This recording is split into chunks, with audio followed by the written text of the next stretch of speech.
Good morning leaders. நான் Senthilkumar, Vestige agriculture trainer, Tamil Nadu and கேரளாவுக்கு. நிறைய பேர் கேட்டுக்கிட்டு இருந்தீங்க, பேம்ப்ளெட்ஸ் வந்து எப்படி சார் டவுன்லோட் பண்ணுறது அப்படின்னு சொல்லிட்டு. அதுக்காக ஒரு வீடியோஸ் இது நல்லா எல்லோரும் நோட் பண்ணிக்கோங்க. ஃபஸ்ட்டு கூகுள் ஓப்பன் பண்ணிக்கோங்க. கூகுள் க்ரோமில் போயிட்டு வெஸ்டீஜ்னு சர்ச் பண்ணுங்கள்.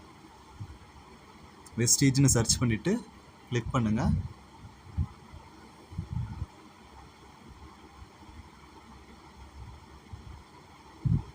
கிளிக் பண்ணதுக்கப்புறம் இந்த பேஜ் ஓப்பன் ஆகும். இந்த பேஜ் ஓப்பன் ஆனதுக்கப்புறம் அந்த லாகின் பக்கத்தில் 4 க்ரீன் கலரில் பச்சை கலரில் 4 கோடு காட்டும். அந்த 4 கோடை கிளிக் பண்ணிங்கன்னா அப்படி ஃபுல்லாக ஆப்ஷன்ஸ் காட்டும், நிறைய ஆப்ஷன்ஸ் காட்டும். அதில் கீழே லாஸ்ட்டில் வந்து டவுன்லோட்ஸ்ன்னு இருக்கும். அந்த டவுன்லோட்ஸில் கிளிக் பண்ணணும்.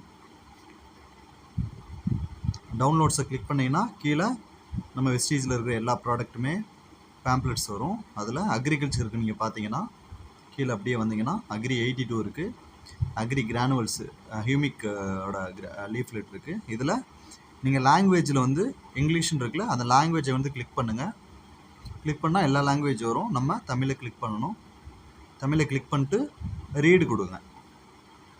ரீடு கொடுத்தா ஆட்டோமேட்டிக்காக டவுன்லோடு ஆகிரும். அதை வந்து நம்ம ஓப்பன் பண்ணி பார்த்துக்கலாம். உங்கள் மொபைல்லேயே அதுவே டவுன்லோட் ஆகிரும்.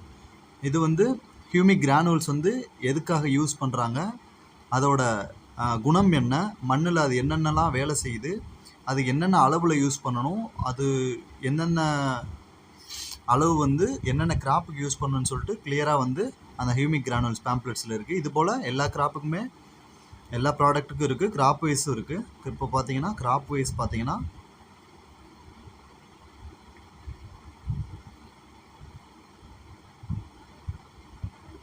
இந்த காட்டன் பேடி இருக்குது. இப்போ பேடியில் வந்து லாங்குவேஜை கிளிக் பண்ணி தமிழ் கிளிக் பண்ணி ரீடு கொடுத்தீங்கன்னா நெல்லில் எது மாதிரியான உரங்கள் நம்மளோட வெஸ்டீஜ் ப்ராடக்ட் கொடுக்கணும், என்ன காம்பினேஷனில் கொடுக்கணும்னு சொல்லிட்டு, எந்த ஸ்டேஜில் கொடுக்கணும்னு சொல்லிட்டு கிளியராக வந்து எக்ஸ்பிளைன் பண்ணியிருப்பாங்க.